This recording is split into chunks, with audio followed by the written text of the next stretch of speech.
Suicide rates are at alarming levels for military members. In 2013, the Departments of Defense and Veterans Affairs released findings showing between 18 and 22 veterans commit suicide every day. MTN's Margaret DeMarco brings us more on what these findings say and how VA Montana is working to bring those numbers down. Even more disturbing is the assertion by others that the number of veteran suicides may even be higher. Others say that the focus should be on the veteran's needs and not the number.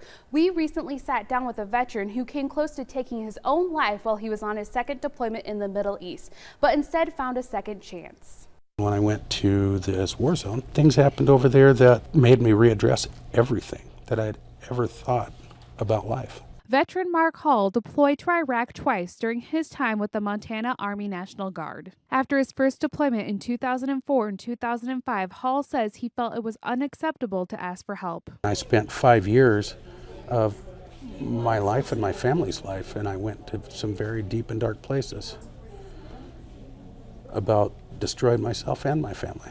Hall reached his breaking point during his second deployment in 2010 and 2011. 2 months in, he says he made up his mind that things had to change or he was done. I'm sitting in my chew. I had my M4 rifle. I had 30 rounds. I was going to make sure to put it on burst and not screw it up. Instead, Hall reached out to a chaplain and found a combat buddy who was also struggling. The two were able to lean on each other and made it through. He says he was thankful to take what was a difficult step. By the end of the deployment,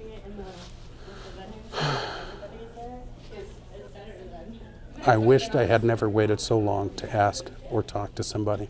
Why did my life have to become that way? But too many veterans find themselves where Hall was, but don't or can't reach out before it's too late. And it is very difficult for our veterans to ask for help because that's not part of what their basic training is. Suicide prevention case manager Tracy Zachman says 3 signs to look for with somebody undergoing a mental health crisis are hopelessness, helplessness, or being overburdened. The key things to look for are changes in their behavior, changes in their mood, increase in substance or alcohol use, withdrawing from family or friends. Some of Montana's veterans who live in rural areas also have trouble getting access to needed care. That's where the National Veterans Crisis Hotline plays a vital role. We only have one major medical facility, hospital here in Helena.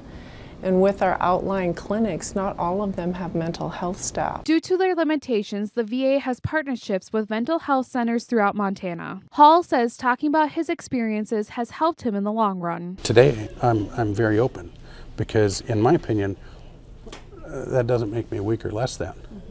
Matter of fact, it makes me a stronger person. He says one of the best things that veterans can do for one another is to step up and help each other out before it's too late. Got to make that call.